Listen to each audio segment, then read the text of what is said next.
근데 그러다 보니까 제가 궁금해지기 시작했어요. 뭐가 궁금해지기 시작했느냐?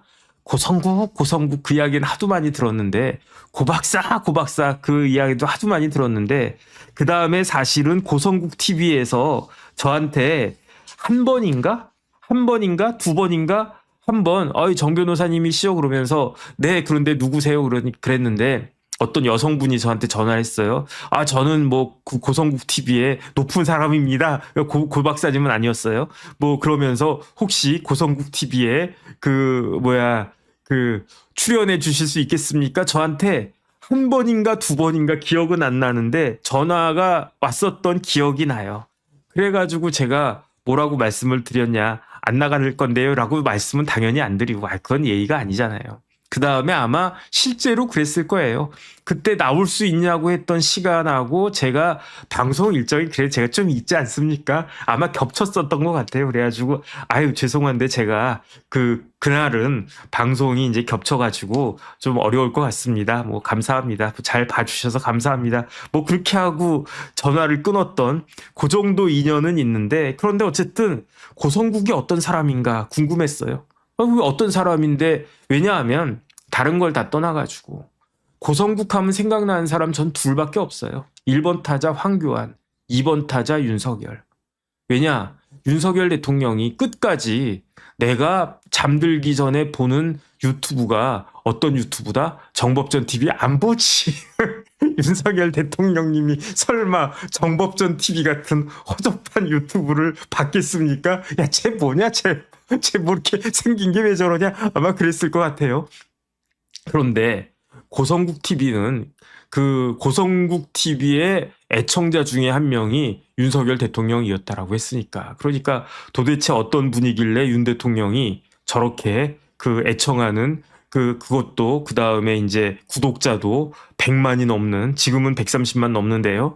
그러한 매체를 갖다가 만들었나. 그 다음에 고성국 박사하고 굉장히 친한 또는 친했던 지금도 친할 것 같아요. 사람이 누구냐? 황교안 전 대표 아니겠습니까? 그래서 왜 친하냐면 둘이 친구래요. 어쨌든 뭐 그런 정도 이야기는 알고 있었는데 그런데 도대체 어떤 분이었길래 그와 같이 이렇게 아주 뭐 우리나라를 들었다 놨다 했던 사람들에게 큰 영향을 미치고 있었던 것인가? 그 다음에 뭐 장동혁 대표 만든 1등 공신 중에 한 명도 고성국 박사라고 할 수 있으니까.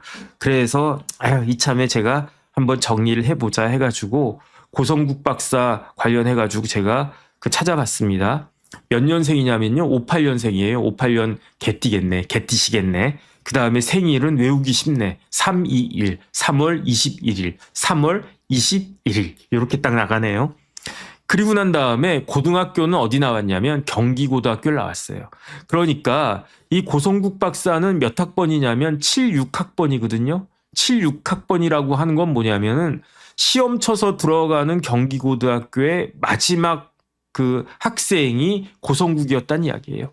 왜냐하면 77학번부터는 뺑뺑이가 됐거든, 서울이. 77학번에 누가 있습니까? 박지만 회장이라고 하겠습니다. 박지만 회장이 77학번이에요. 그런데 박지만 회장이 몇 년생이라고요? 58년생이라고요. 고성국 박사는 몇 년생이라고요? 58년생이라고요. 그런데 고성국 박사는 국민학교를 옛날은 국민학교였으니까 1년 일찍 들어가가지고 7살 때 들어가가지고 그래서 76학번이 된 거고 그래서 경기고등학교를 뺑뺑이로 들어간 게 아니라 시험 쳐가지고. 그래서 경기고 서울대 나오면 옛날 어르신들이 야 쟤는 KS야. 저도 KS입니다. 물론 이제 고등학교가 경기가 아니고 경문이니까 어쨌든 경문고등학교 K 아닙니까? 저도 KS입니다. 근데 고성국 박사는 KS는 아니고 뭐다? KK다. KK. KK 하면 좀 왠지 으스스한 느낌이 드네. 대학을 어디 나왔냐면요. 고대 정외과를 나왔어요. 고대 정외과에서 학사, 석사, 박사를 다 했는데 76학번이라고 그랬습니다. 그런데 고대 정외과가 셉니다. 뭐가 세냐? 이걸로 세잖아요. 데모로 센 과가 고대 정외과인데 고성국 학생도 학교 다닐 때부터 데모를 어마어마하게 세게 했던 것 같아요. 그래서 고 박사가 본인이 이야기한 바에 따르면 50때 전두환 시절 때 끌려가가지고 고문도 당했대요. 고성국 박사가. 그 다음에 드디어 1986년이면 뭐 29살 때인가? 이때 깜빵에 가요. 잡혀가요. 이때 고문당했나? 뭐 그랬을 수도 있겠네요. 그런데 혐의는 뭐였냐면 국가보안법 위반이에요. 그래가지고 징역을 몇 년 받았느냐? 징역 3년을 받았어요. 징역 3년을 받아가지고. 근데 그때 고성국은 뭘 하던 사람이었냐면 한국외국어대학에 강사를 하면서, 왜냐하면 그때는 고대 정외과의 박사 과정에 있었을 거예요. 그런데 뭐 옛날에는 박사학위 받으면 뭐 교수 되기가 쉬웠고, 그 다음에 박사 과정 중에 있어도 뭐 대학 강사 자리는 많이 있었으니까, 왜냐하면 옛날에는 그렇게 공부한 사람들이 많지 않았으니까. 그래서 고대 박사 과정에 있었던 고성국이 외국어 대학에서 강사도 하면서, 그러면서 또 뭘 했냐면 출판사, 다산기획이라고 하는 출판사의 대표를 하고 있었는데, 그때 왜 출판사를 했습니까? 아, 나 책 쓰고 싶어. 그 다음에 내가 책 내가지고 돈 벌어야지. 이런 생각으로 출판사를 했던 게 아니고, 그때는 운동, 사회주의 운동의 일환으로서 출판사를 하면서 그 출판사를 통해서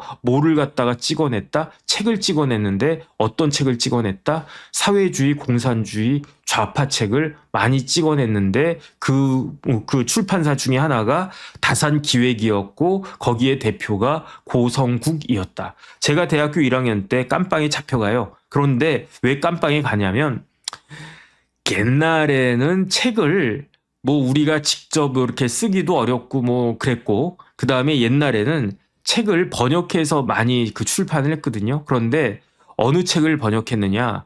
영어 책이나 독일어 책을 번역하는 거는 조금 뭐랄까 그 수준이 딸렸고, 그래서 어느 나라 책을 많이 번역했습니까? 일본 책을 많이 번역했어요. 그래서 저도 대학교 1학년 들어가니까 선배들이 읽으라고 한 책을 쭉 보니까 너무 책 자체가 도식적이야. 그래서 이게 도대체 누가 글을 이딴 식으로 쓰나? 그 다음에 뭐 너무너무 도식적이에요. 지금 생각해봐도. 자, 뭐 이런 걸 읽으라고 하나? 좀 더 이렇게 좀 그럴듯한 그런 책은 없나 그랬는데, 그게 왜 그러냐면 일본 사람들 책 쓰는 스타일이 정리하는 거. 일본 사람들이 스스로 이렇게 막 이렇게 쓴다기보다, 깊이 있게 쓴다기보다 그런 책들을 갖다가 아주 요약 정리하는 거. 그런 거 일본 사람들 잘하지 않습니까? 그러한 일본 책을 운동권에서 번역해가지고 그걸 책으로 만들거나 아니면 아예 그냥 팜플렛으로 만들기도 했어요. 그래가지고 그걸 던져주면서 이거 읽어라, 딸딸딸 외워라 막 그랬었던 기억이 나는데, 그런 일을 했던 사람 중에 하나가 고성국이었단 이야기예요. 그래가지고 일본의 좌익 서적을, 그것도 한두 권도 아니고 100권이 넘는 일본의 좌익 서적을 번역해가지고 책으로 만들어서 다산기획이라고 한 출판사에서 판매하다가 걸려가지고 징역 3년을 받은 사람이 고성국이었다. 근데 그러다가 그 3년을 꽉 채우고 출소하지 않고 1988년에 그 풀려나요. 왜 풀려나오냐면 특사를 받아요. 특사가 뭡니까? 특별 사면. 그러면 88년에 무슨 일이 있었느냐? 노태우 대통령이 취임하잖아요. 6.29 선언해가지고 직선제 해가지고 그때 3파전 DJYS 아니지 YS DJ 노태우 3파전 해가지고 그 YS도 떨어지고 DJ도 떨어지고, 아직도 기억나네. 저는 그때 노태우 대통령이 대통령 될 거라고, 노태우 후보가 대통령 될 거라고 끝까지 생각을 못했어요. 저는 왜냐하면 DJ가 포기할 거라고 생각을 했거든. DJ는 나와선 안 되는 선거였거든요. 그런데 왜 나왔을까? 뭐 다 이유가 있었겠지. 나와가지고 어떻게 됐습니까? YS도 떨어지고 DJ도 떨어지고. 그러다가 결국은 YS도 대통령 되고 DJ도 대통령 되고, 뭐 어쨌든 옛날 생각이 나네요. 그게 1987년이었습니다. 그래서 87년에 대선에서 승리한 노태우 대통령이 특별 사면을 쫙 한 거예요. 그래서 야, 운동권 뭐 이렇게 잡혀간 사람들 다 풀어줘라. 그중에 고성국도 있었다. 그래서 풀려난 고성국이 공부를 열심히 해가지고 시간은 조금 걸렸네. 그래서 1995년에 고려대학교에서, 고대 정외과에서 그 정치학으로 박사학위를 딱 취득하고, 그러다가 이제 그 고성국이 변신을 합니다. 이전에는 그 운동권, 학생운동도 아니고 사회주의 운동권의 고성국 학생이, 그 고성국 청년이 1996년, 이제 이때는 뭐 거의 30살, 한 40 가까이 됐던 박사학위 받은 고성국 박사가 그 TV에 딱 등장을 해요. 그래서 1996년에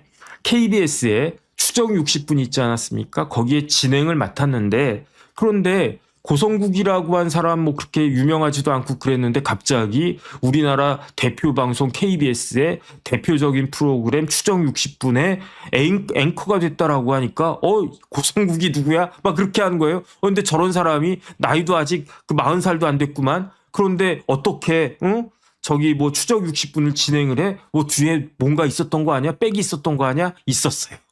그게 누구냐면 김현철이라고 YS가 아꼈던 아들 있지 않습니까? 그 김현철 씨의 뭐 회장이라고 해야 되나? 어쨌든 타이틀은 뭔지 모르겠습니다. 김현철 씨의 아들도 지금 뭐 정치한다고 뭐 그랬던 것 같은데 그런데 김현철이 그 영향을 행사했던 것으로 알려지고 있어요. 왜 그러는가?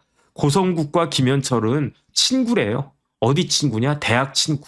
고대. 어쨌든 김현철 회장이라 그냥 회장이라고 했습니다. 뭐 모르면 회장이지 뭐 사장은 아닐 테니까.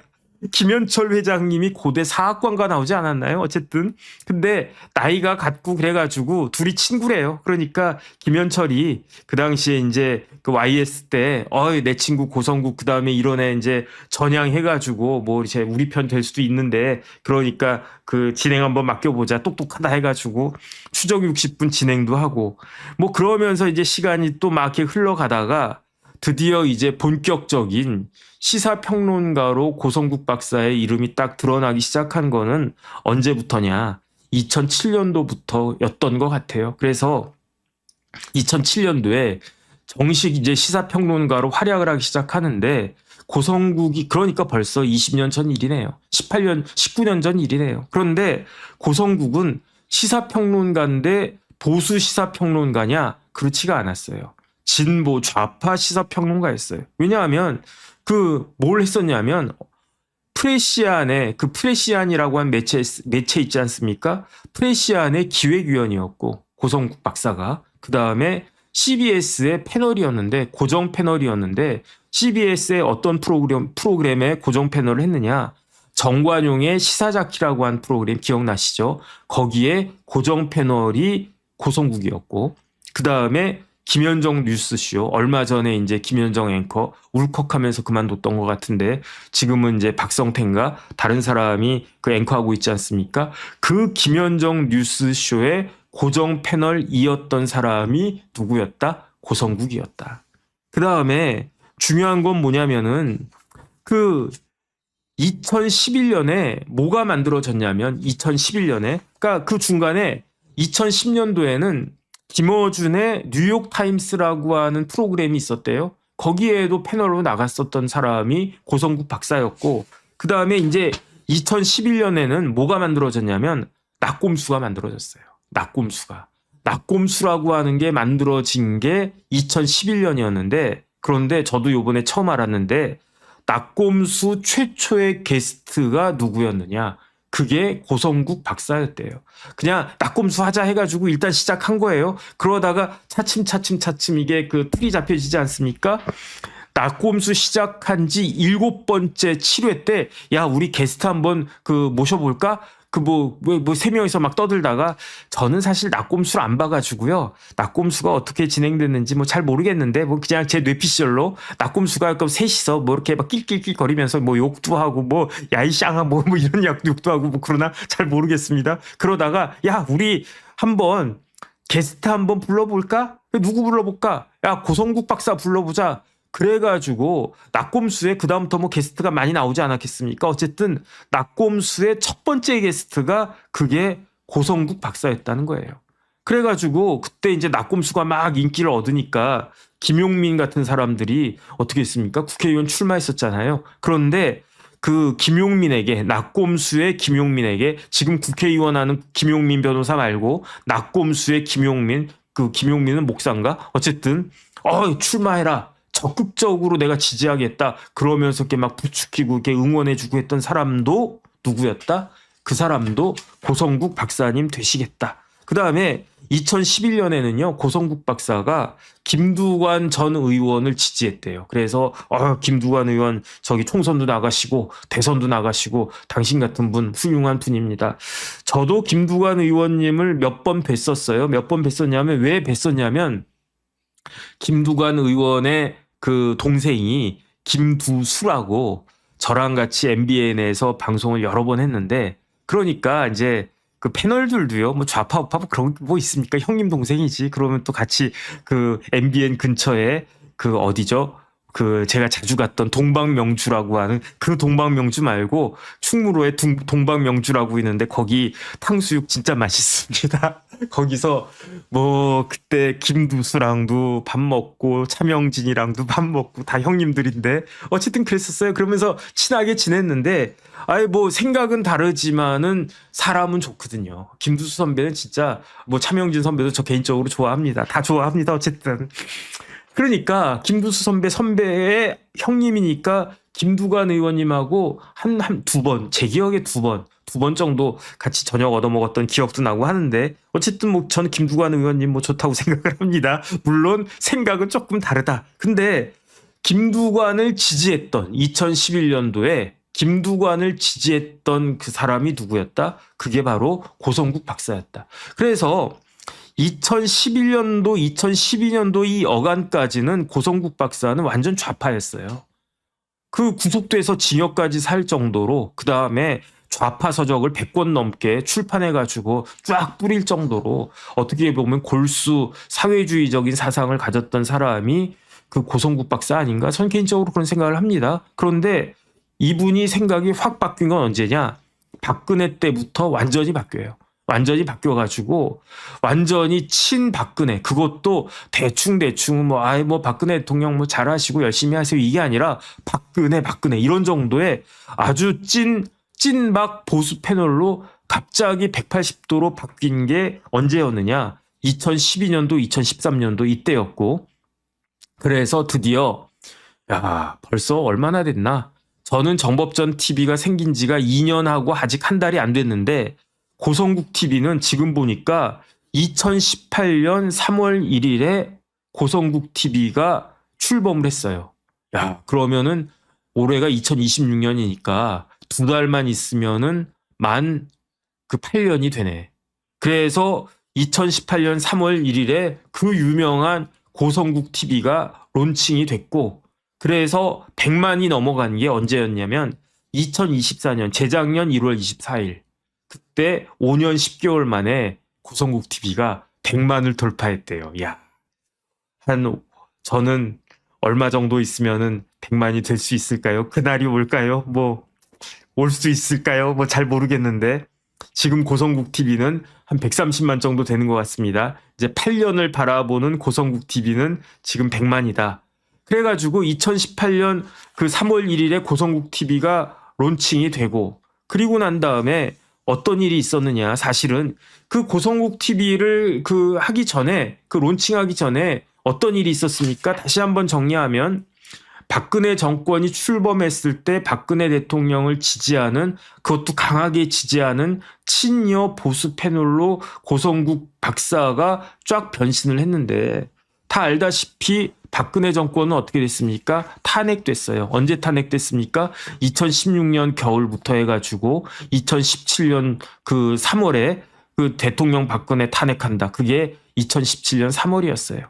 그런데 그 와중에 제가 지난번에 말씀드렸지만 2017년 1월에 바른정당이 생겨나고 거기에 이해운 후보자가 거기 조인하고 그러지 않았습니까?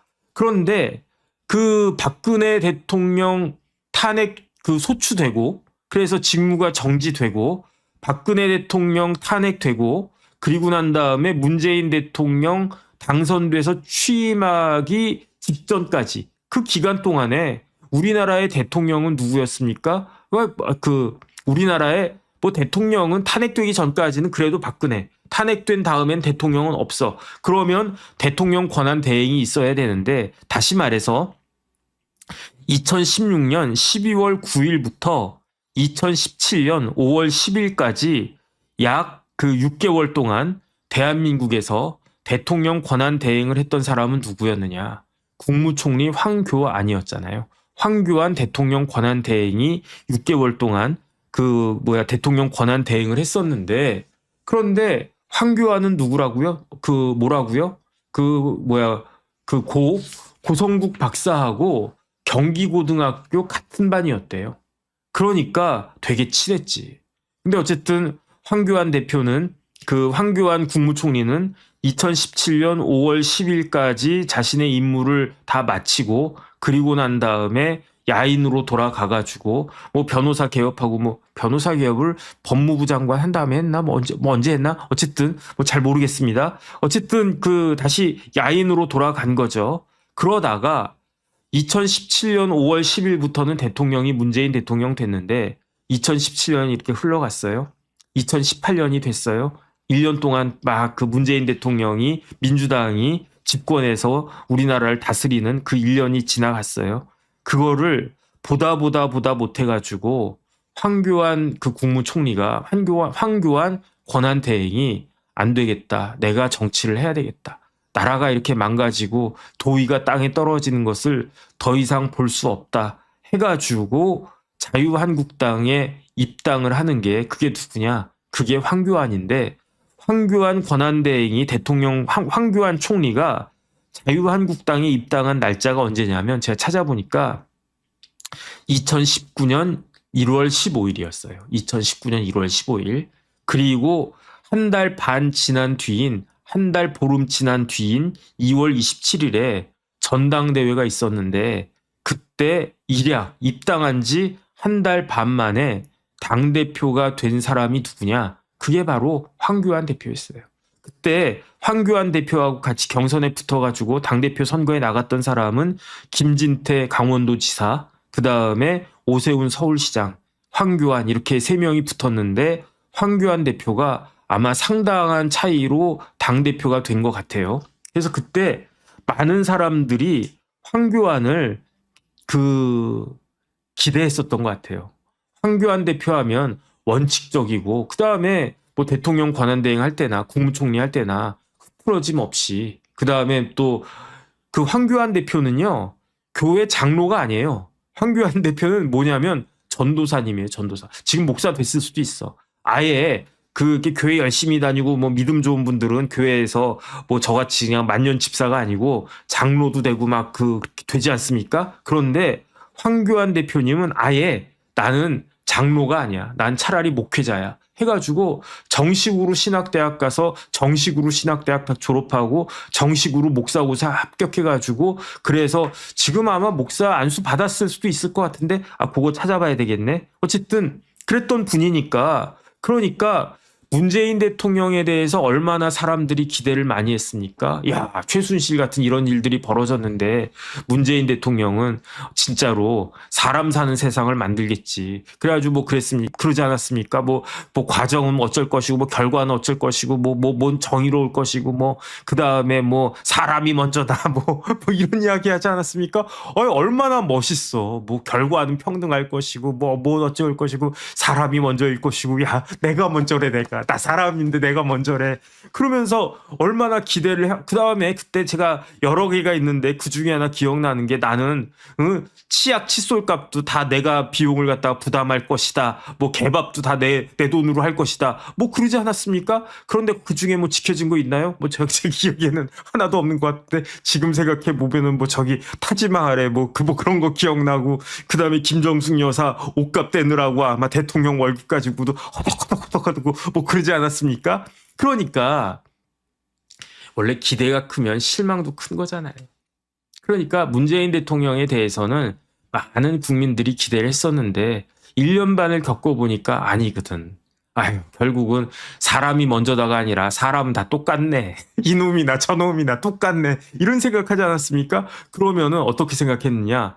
황교안은 좀 다르지 않을까? 그래서 2019년도부터요. 문재인 대통령이 임기가 언제까지냐면 2022년까지예요. 그런데 이미 2019년도부터 차기 대선 주자 선호도가 이렇게 돌기 시작했는데, 2019년 4월 19일에 4.19에 그때 여론조사를 했어요. 여론조사를 했는데 지금 문 대통령 다음으로 대통령 했으면 좋겠다라고 생각하는 사람을 고르시오 했더니 사람들이 누구를 찍었냐면 1번이 누군지 아세요? 1번이 황교안이었어요. 1번 황교안 지지율 몇 퍼센트냐? 22.1%였어요. 2등은 누군지 아세요? 2등이 이낙연 총리였습니다. 지지율 몇 퍼센트였느냐? 14.9%. 이재명 당시 경기도지사는 몇 퍼센트였을까요? 뭐 별로 그렇게 의미 없었을 것 같고 그 다음에 이재명 경기도지사는 이때 재판받고 있었어요. 허위사실 공표죄. 그래서 피선거권 날아갈 수도 있다 뭐 그러지 않았습니까? 그러니까 그때는 결국은 끝까지 가봐야 알아요. 끝까지 가봐야 알아. 뭐 골프 칠 때도 뭐 드라이버 멀리 나간다고 뭐 점수 줬습니까? 드라이버 멀리 나가면 힘 들어가가지고 세컨샷 오비 나고 세컨샷 그 뭐 뒷땅 치고 뭐 그런 경우 많이 있지 않습니까? 그러니까 어쨌든 다시 한번 말씀드리지만 2019년 4월 19일 이날이 무슨 날입니까? 4.19란 말이에요. 이날 어떤 행사가 있었냐면 국회 도서관 대강당에서 출판 기념회가 열렸어요. 그런데 누구 책을 출판했느냐? 뭐 국회 도서관 대강당이니까 출판 기념회? 아니 그럼 또 어떤 국회의원이 카드 결제기 놓고 책 팔고 있었나? 그게 아니에요.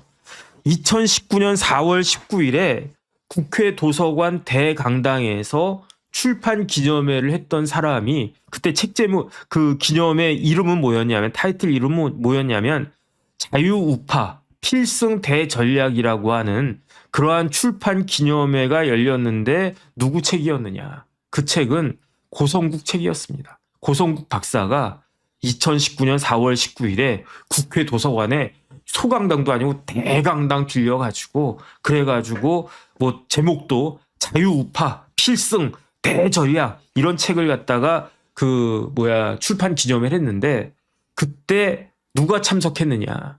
그때 참석했던 사람이 황교안이에요. 황교안 대표.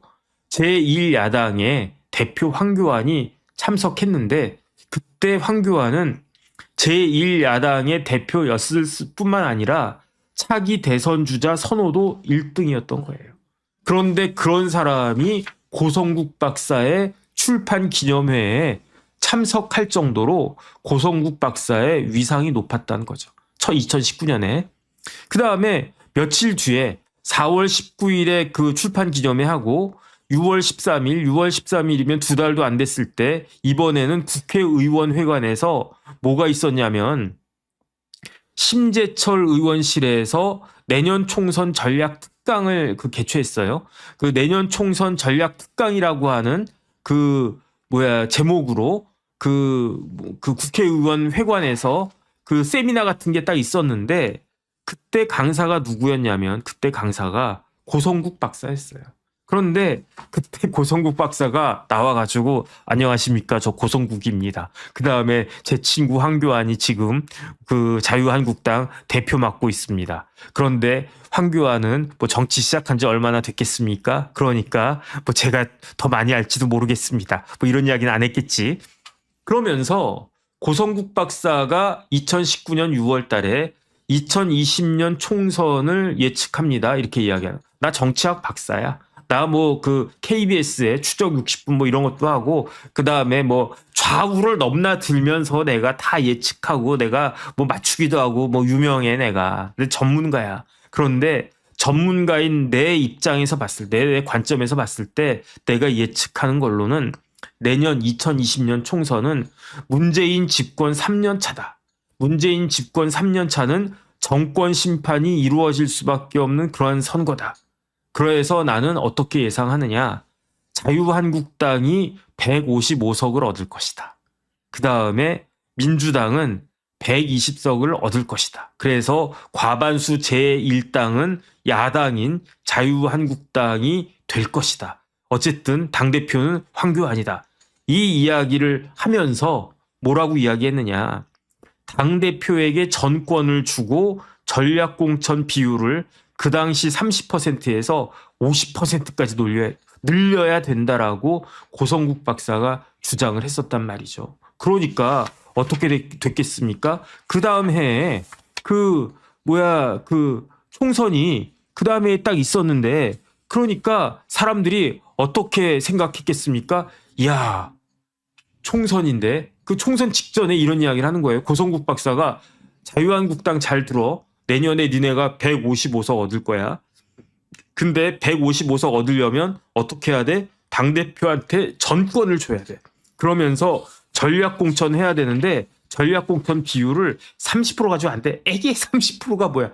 몇 프로 해야 된다고? 50% 해야 된다고. 그러면 당대표 권한이 어마어마하지 않습니까? 그런데 당대표는 누구다? 황교안이다. 황교안은 누구다? 고성국 친구다. 뭐 고3 때인가 그때 같은 반이었대요.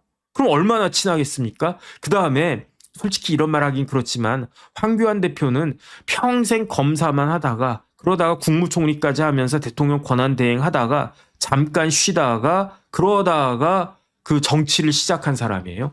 정치 경력이 있다 없다? 없다. 그 다음에 그 국회의원 몇 번 했다? 빵번 했다. 국회의원 0선이다. 누구랑 똑같습니까? 윤석열 대통령하고 똑같이. 윤석열 대통령도 평생 검사만 하다가 검찰총장 하다가 국회의원 한 번 안 해보고 대통령 된 거예요. 대통령이냐 당대표냐 이 차이밖에 없는 거지. 그 다음에 황교안하고 똑같은 사람 누굽니까? 제가 봤을 때 한동훈. 왜냐? 평생 검사만 하다가 법무부 장관 하다가 갑자기 이제 정치권으로 발탁돼가지고 그래가지고 뭐가 됐습니까? 비대위원장하고 그 다음 뭐가 됐다? 당대표가 됐다. 똑같은 거지. 황교안하고 차이는 황교안은 야당 대표. 그 다음에 한동훈은 여당 대표. 이랬을 뿐이지. 근데 장동혁도 비슷한 것 같아요. 장동혁은 물론 그 이 사람들 그 황교안, 윤석열, 한동훈 공통점 뭐냐면 국회의원을 한 번도 못 해본 사람들이에요. 물론 이제 한동훈 대표는 아직 창창하니까 어떻게 될지 모르겠지만 그 다음에 저는 장동혁도 비슷하다고 생각을 해요. 장동혁 대표는 차이점은 국회의원 재선을 했지만 근데 재선했다고 해도 한 번은 보궐선거로 중간 들어왔고 그 다음에 이번 22대는 아직 절반도 안 했고 그러니까 다 합쳐봤자 4년도 안 했어. 초선만큼도 안 돼. 제가 봤을 땐 이렇습니다. 그러니까 이게 국민의힘의 문제가 아닌가 하는 생각이 전 지금 들어요. 왜냐하면 공통점이 다시 한번 정리하면 황교안, 윤석열, 한동훈 그리고 장동혁 이 네 사람의 공통점은 두 가지가 있는데 첫 번째는 정치 초보다. 정치 신인이다. 두 번째는 뭐다? 법조인이다. 세 명은 검사, 한 명은 판사. 그런데 이러한 정치를 해보지 않은 법조인이 거대 여당이나 거대 야당을 이끌거나 대통령을 하는 거는 이거는 위험한 거 아닌가. 이거는 그 플러스보다 마이너스가 더 심했다라고 하는 것을 역사가 증명하는 것이 아닌가. 어쨌든 그런 생각이 드는데 그런데 그런 게 뭐 눈에 보이겠습니까? 2019년 말부터 2020년 초에 총선이 코앞인데 제가 만약에 국회의원 하고 싶어요. 누구를 찾아가겠습니까? 황교안을 찾아가겠습니까? 황교안을 찾아가는 사람은 좀 이게 떨어지는 사람이에요. 왜 떨어집니까? 황교안 대표님은 제가 딱 찾아가가지고 대표님 저 공천 좀 주실래요? 그러면 어디서 저런 놈이 있나? 아주 못된 놈이네. 아주 그냥 뭐 싸가지도 없고 아주 그 근본이 안 돼 있는 놈이네. 저 사람은 살생부에다 이름 올려라. 정혁지 살생부. 원래 머리가 돌아가는 사람은 황교안 안 찾아가요. 누구 찾아가겠습니까? 고성국 찾아가겠지. 고 박사님 정치 잘 아시잖아요. 그 황 대표님한테 한 말씀만 해주세요. 그러면서 정혁진 변호사라고 있는데 걔가 얼굴은 조금 안습이라도 그래도 걔가 뭐 충성심이 있나? 어쨌든 빵은 잘 먹어. 그러니까 걔 요번에 배지 한번 달아줘. 빵 배지 하나 달아줘. 그러면 황교안 대표가 그래 내가 정치는 잘 모르는데 내 친구 고 박사가 정치 잘하는 고 박사가 정혁진이 같은 애 괜찮다고 그랬어. 그러면은 뇌리에 남는다 안 남는다.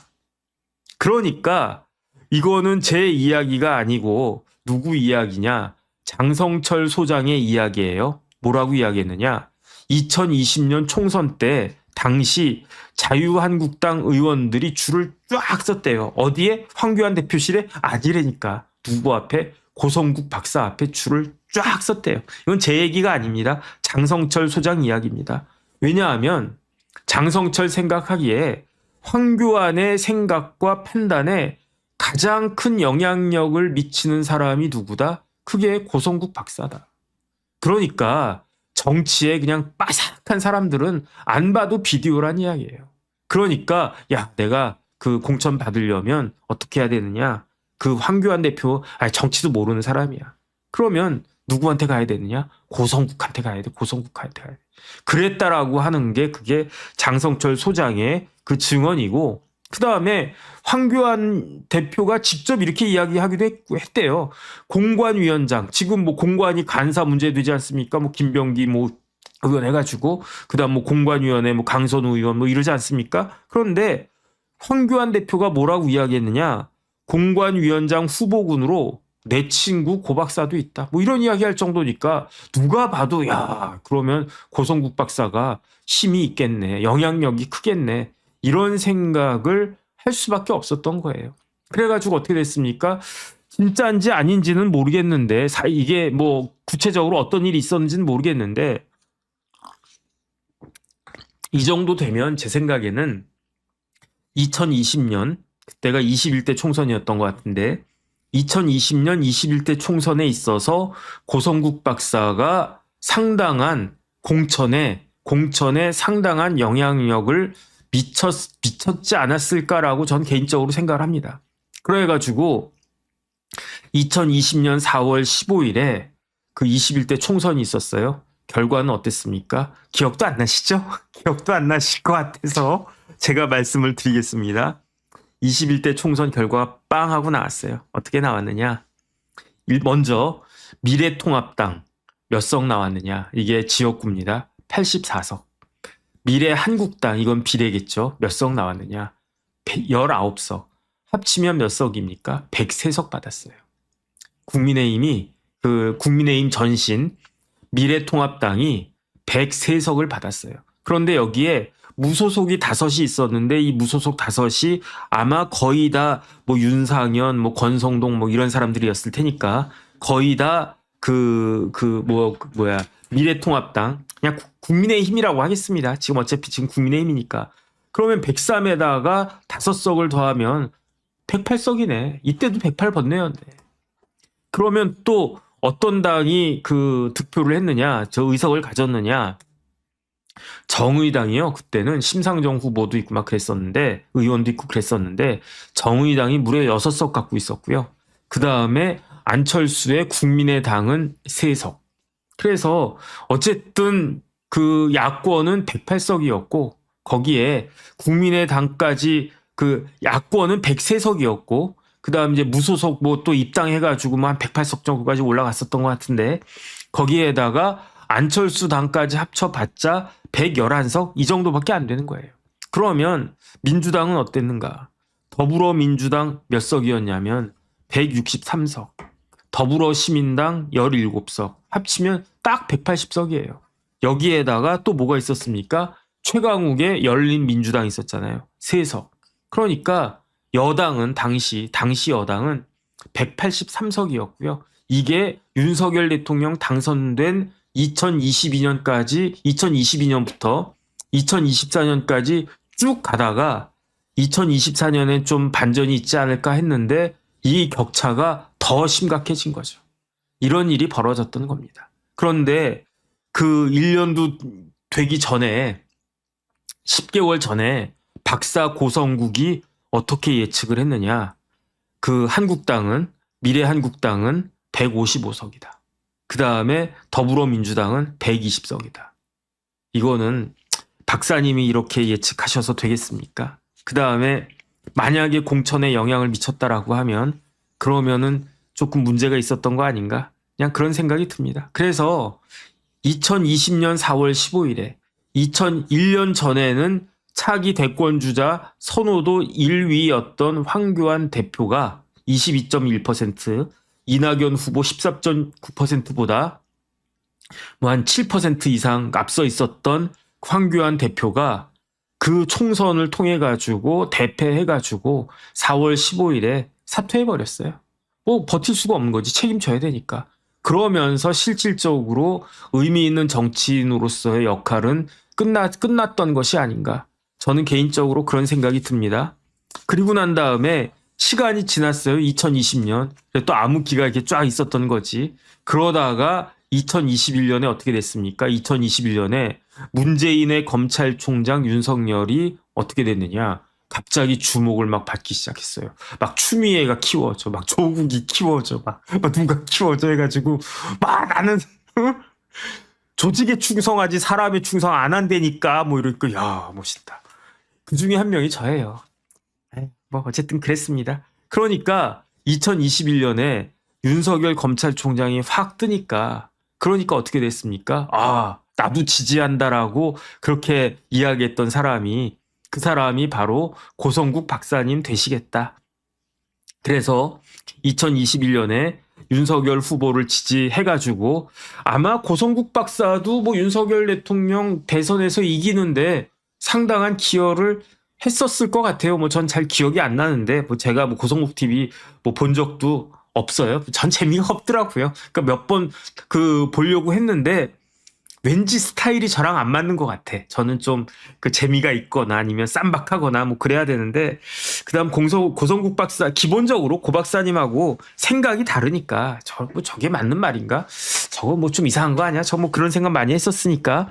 근데 어쨌든 그 고성국 박사는 윤석열 후보를 밀었고 윤석열 검찰총장 윤석열 후보를 밀었던 윤석열 후보가 대통령이 됐고 대통령이 되니까 윤석열의 거의 뭐 멘토 같은 역할을 했던 거 아닌가. 왜냐하면 윤석열하고 황교안하고 공통점이 있다고 그랬잖아요. 검사 출신의 정치 초년생인데 정치 초년생이 감당하기에는 너무너무 큰 권한을 가지고 있었어. 그러면 누군가 어드바이저가 필요한데 그 어드바이저 역할을 누구한테 맡겼느냐. 그거를 고성국 박사한테 맡겼던 건데 그 결과는 어떻게 됐느냐. 한 명은 총선에 대패해서 정치 시작한 지 뭐 한 1년 만에 뭐 의미 있는 실적도 못 남기고 그냥 계속 그렇게 빙빙빙 겉돌고 있고 또 한 명은 어떻게 됐습니까? 지금 저기 차가운 데 가 계시고 지금 그렇다. 어쨌든 그런 생각이 듭니다. 근데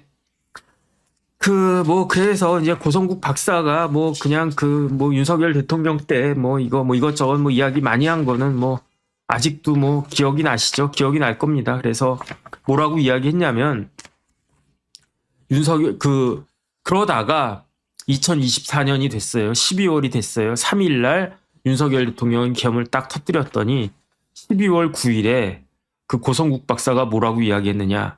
윤석열 대통령이 탄핵되는 일은 없을 것이다. 믿어도 된다.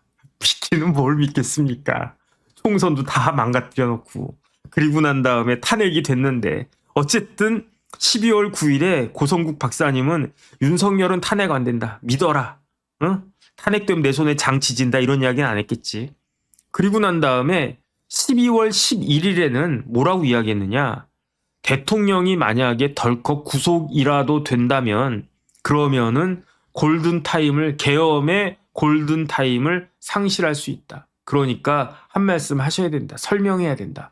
그 이야기를 고성국 TV에서 하자마자 그 다음날 12월 12일에 윤석열 대통령이 다시 텔레비 앞에 나와가지고 뭐라고 이야기했습니까? 계엄은 이러해서 했었어야 된다.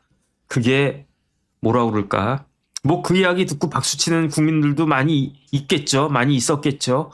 하지만 훨씬 더 많은 국민들은 황당해했었다. 이거는 사실이다. 이거는 정확하게 이건 봐야 된다. 그 생각이 들고 그 다음에 12월 16일에 그 로이터 통신에서 그 기사를 썼어요. 그 기사가 뭐냐면 윤석열이 공개적으로 받아들인 한국 우파 유튜브의 세계 이런 그 제목으로 로이터 통신에서 기사를 썼는데 그 기사에서 누구를 인용했냐면 고성국 박사를 인용했어요. 근데 고성국 박사가 그때 뭐라고 이야기했냐면 윤석열 대통령이 유튜버들의 목소리에 귀를 기울인다면 민심을 이해할 수 있었을 것이다. 뭐 이런 이야기를 갖다가 했는데 뭐 윤 대통령 그 유튜브 많이 본 거는 사실인 것 같아요. 제가 그 당시에 대통령실에 있었던 사람들한테 이야기 들어보니까 뭐 윤 대통령이 유튜브 많이 봤다. 뭐 이야기는 이건 팩트다. 뭐 그렇게 이야기를 갖다가 하는데 그런데 그렇게 해가지고 어쨌든 윤석열 대통령 고 박사의 장담에도 불구하고 탄핵이 됐습니다. 탄핵이 돼가지고 대선이 이루어졌습니다. 그래서 정권이 바뀌었고요. 정권이 바뀐 다음에 야당은 뭐 이렇게 하다가 어떻게 됐습니까? 그 전당대회 해가지고 그 마찬가지로 그 뭐 신인이라고 할 수 있는 그 장동혁 후보를 당대표로 선임을 했어요. 그런데 장대표가 대표가 되니까 지난 9월 2일이었어요. 9월 2일에 그 고성국 박사가 굉장히 놀랄 만한 이야기를 했어요. 어떤 이야기를 했냐면 좌파들 봐라. 좌파들은 선거 때 합종 연횡한다. 그런데 이렇게 좌파들 연합의 핵심은 뭐냐? 그게 있어야 되는 거 아니냐? 떡고물이 있어야 되는 거 아니냐? 그 떡고물이 바로 뭐다? 공천권이다. 봐라. 정의당, 기본소득당, 진보당, 민주당에서 비례 그 국회의원 자리 몇 자리 주지 않느냐? 좌파들은 그렇게 하는데 왜 보수는 그걸 안 하느냐? 그러면서 고성국 박사가 뭐라고 이야기했느냐? 지금 우리나라에는 4개의 자유우파 정당이 있대요. 4개의. 자유우파 정당이 첫 번째 어디냐? 자유통일당. 두 번째 어디냐? 자유민주당. 세 번째 어디냐? 우리공화당. 네 번째 어디냐? 자유와 혁신당. 제가 자유통일당은 알겠는데 자유민주당은 잘 기억이 안 나요. 이런 당이 있나 없나? 그 다음에 우리공화당은 제가 기억나요. 왜냐하면 이렇게 플랜카드 많이 광화문에 많이 걸리고 하니까. 그 다음에 자유와 혁신당이 있나? 이거는 저는 뭐 모르겠습니다. 어쨌든 고 박사님의 그 말씀에 따르면은 그 우리나라 자유우파 정당은 4개가 있다는 거예요. 그렇다라고 하면 그 좌파들이 이렇게 공천을 뭐 정의당, 기본소득당, 진보당 이런 데다가 비례 몇 자리씩 막 그 주는데 그 국민의힘도 이렇게 4개의 우파, 자유우파 정당에다가 뭐 떡고무리를 줘야 되는 거 아니냐? 이렇게 말씀하시는데 같습니까? 민주당은요. 더불어민주당은 몇 석입니까? 180석이 넘잖아요. 190석이잖아요. 190석. 190석에서 그냥 몇 자리 내주는 거는 되지. 근데 없는 살림에 그걸 갖다가 또 쪼개서 나눠주라고 그러면 그게 되겠습니까? 국민의힘은요. 꼴랑 108석이에요. 그중에 하나는 또 김상욱이야. 김상욱은 절로 날라갔어. 철새 펄펄 날라갔어. 107석인데 뭐 몇 석을 갖다가 줍니까? 그거 주고 나면 어떻게 됩니까? 중구난방 아니겠습니까?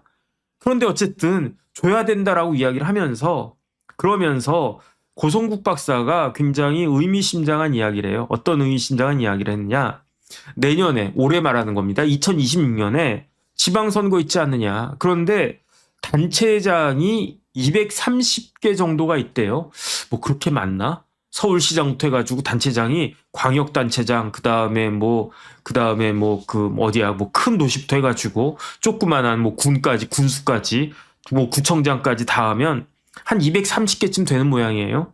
그러면 그 중에서 당선 가능한 지역 30개 정도는 나한테 양보해야 되는 거 아니냐? 동혁아, 뭐 이런 거 같아요. 장동혁이 69년생이에요? 그러면 고성국 박사는 몇 년생입니까? 58년생이에요?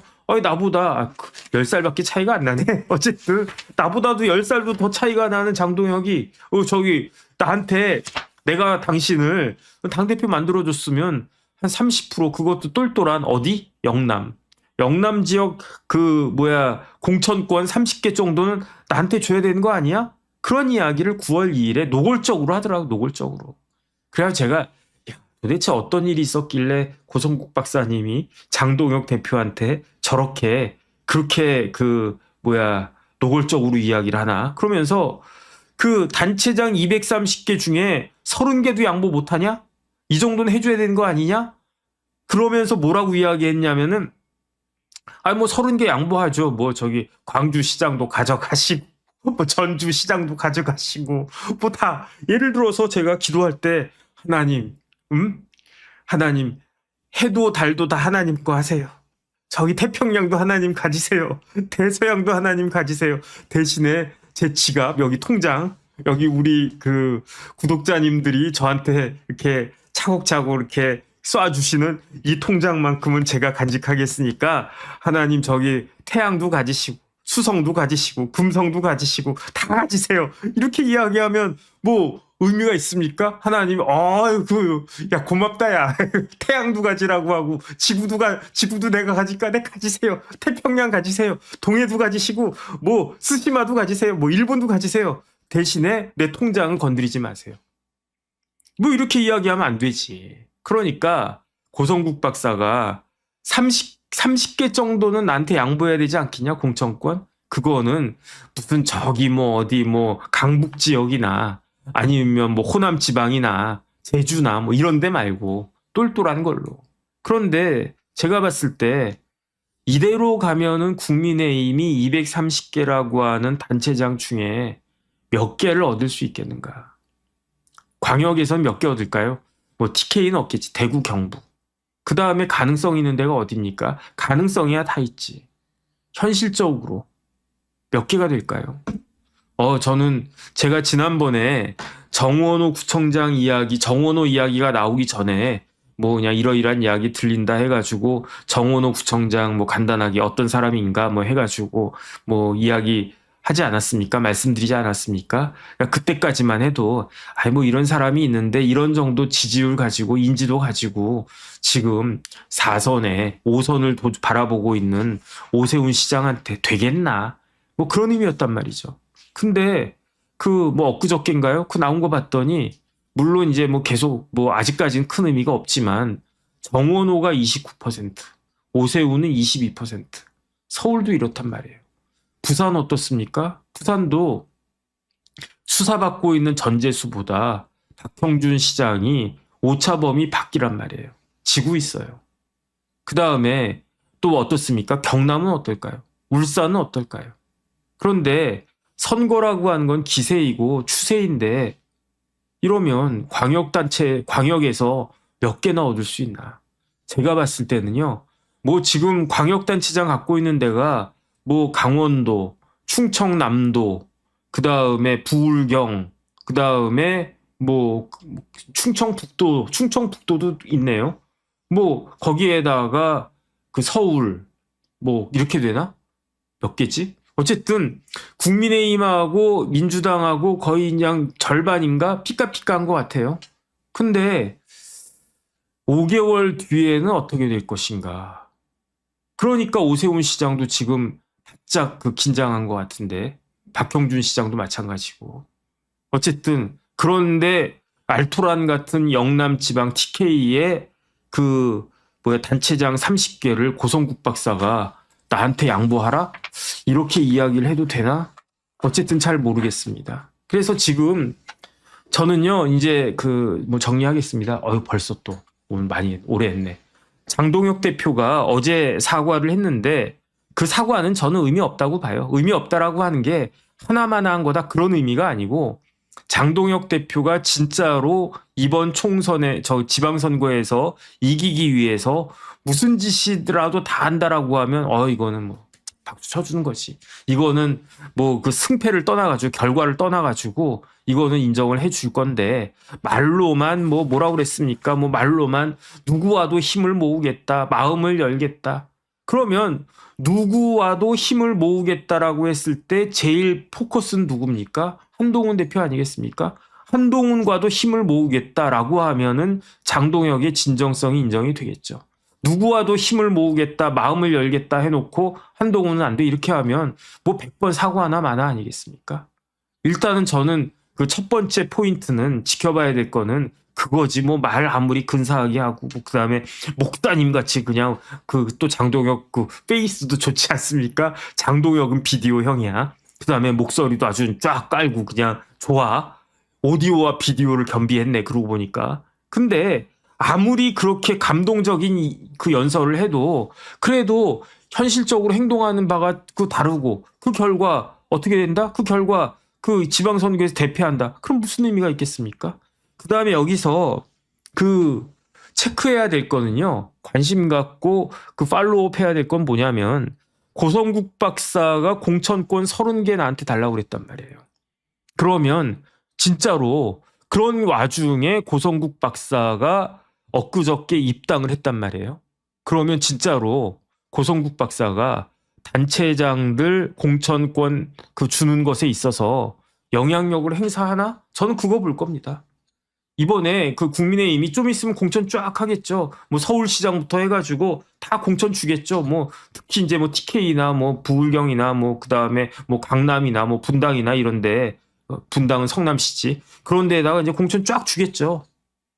그런데 이 공천권을 누가 행사했느냐? 제대로 행사가 된 거냐? 만약에 공천권이 개판으로 행사됐다라고 하면 지금 뭐 민주당 공천 시스템도 없고 뭐 그렇다라고 뭐 많은 사람들이 생각하고 저도 그렇게 생각하고 있는데, 만약에 국민의힘도 뭐 비슷하면 누가 누구를 욕할 것인가? 뭐 그놈이 그놈 아니냐?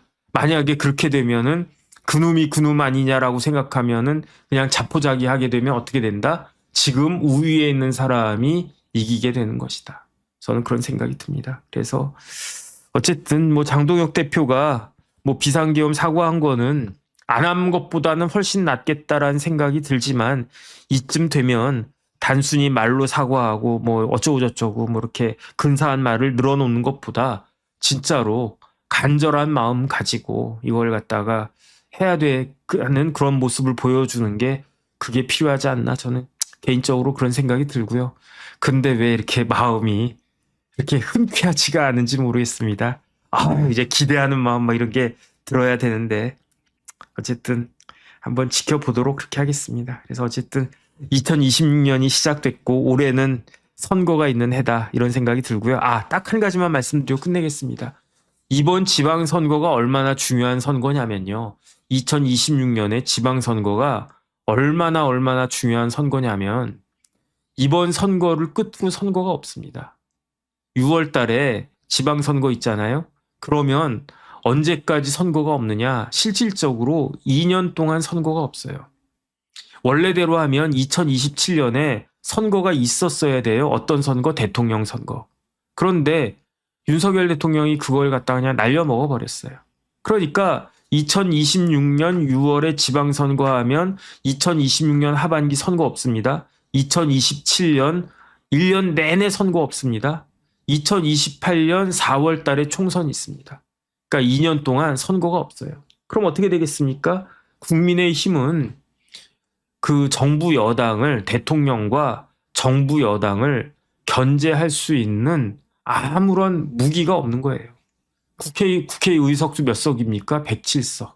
그 다음에 지방선거에서 만약에 폭망했다고 보세요.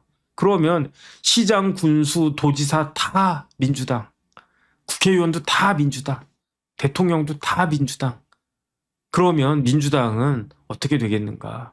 자기 하고 싶은 대로 다 할 거란 말이에요. 지금보다 더 할 거예요. 지금은 자제하고 있어요, 민주당은. 왜냐? 지방선거 있으니까. 지방선거에서 대승하잖아요. 그러면 거칠 게 없는 거예요. 거침없이 하이킥이야. 그럼 어떻게 되겠습니까? 나라가 제대로 되겠습니까? 조심하고 해서 그래야지. 아무리 차가 좋아도, 아무리 롤스로이스라고 하더라도 시내에서 200km로 달리면요 사고 나잖아요. 사고 나면 뭐 롤스로이스는 뭐 5억짜리 10억짜리 차니까 안 부셔집니까? 마찬가지예요. 우리나라는 롤스로이스 같은 명차도 아니야. 우리나라는 뭐 그랜저 정도 될래나, 뭐 제네시스까지나 될래나. 그 정도 차 가지고 시내에서 200km 몰다가 박으면요, 그럼 사람 죽습니다. 다칩니다. 그러니까 이런 것들을 좀 간절하게 생각하고, 국민의힘에서는 그냥 내가 뭐 시장 되고 내가 군수 되고 내가 구청장 되고 이게 중요한 게 아니고, 이렇게 해야 그 체크 앤 밸런스가 이루어져야 우리나라가 그래도 어느 정도라도 작동을 할 텐데, 그냥 지금 이렇게 그 서로 싸움질하고 있을 땐가, 그런 생각이 듭니다. 뭐 알아서 하겠죠. 뭐 제가 뭐 알겠습니까? 네. 어쨌든 오늘도 잘 들어주셔서 감사드리고요. 또 주절주절 이렇게 이야기하다 보니까 거의 뭐 2시간 가까이 뭐 떠들었던 것 같네요. 뭐 저도 무슨 말 했는지 모르겠습니다. 그럼에도 불구하고 잘 들어주셔서 감사드립니다. 네.